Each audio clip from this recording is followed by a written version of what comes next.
तो नमस्ते प्रणाम स्वागत रुआ सबके राइटर केपी राज के चैनल पर। और सब बताइए आप सब कैसन बानी। उम्मीद करते रुआ सब भी बढ़िया होखब, अच्छा होखब। तो रुआ सबन खातिर लेके आ गए बिल्कुल दर्दनाक, बिल्कुल ब्लास्ट, बिल्कुल हिट, बिल्कुल नया कंपोजिशन मैटर ताड़ी स्पेशल सॉन्ग। भोजपुरी में ताड़ी स्पेशल सॉन्ग।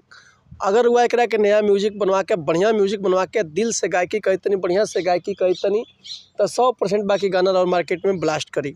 ऐसा सीजनली एबरा चलता ताड़ी स्पेशल। तो रुआ सबन खातिर लेके आ गए बिल्कुल दर्दनाक मैटर। अगर एक के बढ़िया से गायकी करते हैं तो 100% बाकी गाना और मार्केट में ब्लास्ट करी।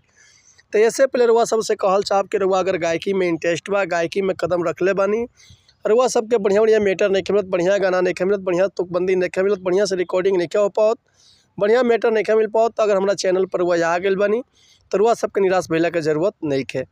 काहे से कि रुआ सबन खातिर हर एक प्रकार के सॉन्ग लिखिला, हिंदी होके चाहे भोजपुरी होके, चाहे रुआ अपना मन पसंद के कोनो भी ट्रैक पर भोजपुरी गाना लिखवा सकिले।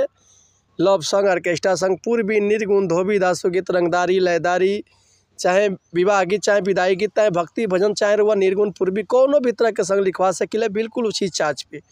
तो ऐसे कहल चाहब कि अगर हमारा चैनल पर हुआ आ गए बन तो चैनल के लाइक कर दी, सब्सक्राइब कर दी और बेल आइकन प्रेस कर दी, ताकि कोनो वीडियो अपलोड कर तो सबसे पहले नोटिफिकेशन रुआ सबन के मिले। अगर वीडियो अच्छा लगा तो रुआ सबन कहते को प्यारा सा कमेंट कर दी। तो चलिए देर ना करते हुए आज के मैटर देखल जाए कैसे बा, कौन लय है, कौन धुन है, रुआ सबन के हम गा के बताओ। तो उम्मीद करती रुआ सबके बेहद पसंद आई और बेहद एकदम दर्दनाक मैटर बा। चलिए देखिए गाना कैसे बा।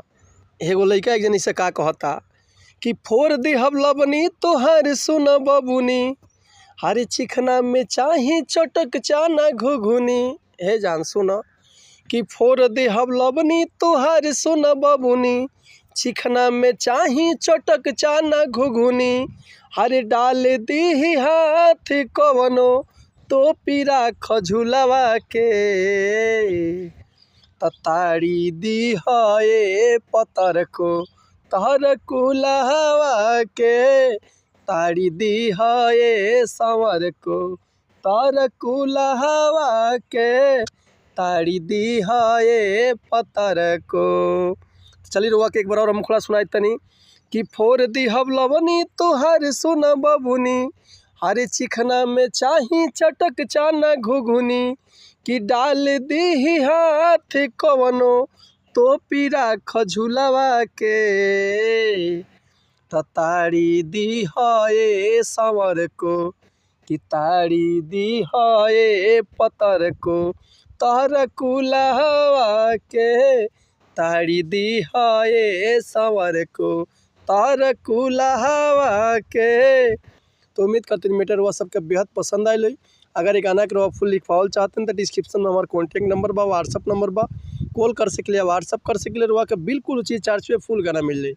ऐसे पहले रुआ सबसे कहल चाहब कि अगर हमारे गाँव में कोई मिस्टेक बेलोखत भी क्षमा चाहत नहीं, ऐसे कि हम गायक ना ही रुआ सब के खाली बता सकिले, समझा सकिले। ऐसे भी 2-4-10 दिन से हमारी तबीयत खराब चलता, सर्दी जुकाम की वजह से हम बढ़िया से गाने की पद पूरा गला बैठ गए, फिर भी रुआ सबन खातिर वीडियो हम बनावत नहीं। तब मिलते हैं नेक्स्ट वीडियो में कुछ नया गाना, कुछ नया धुन, कुछ नया कंपोजिशन लेके। तब तक ले रुआ सन्मति चाहता नहीं। नमस्कार, प्रणाम, जय हिंद, जय भारत, जय भोजपुरी समाज, हर हर महादेव, बम बम भोले, जय जय बम बम भोले।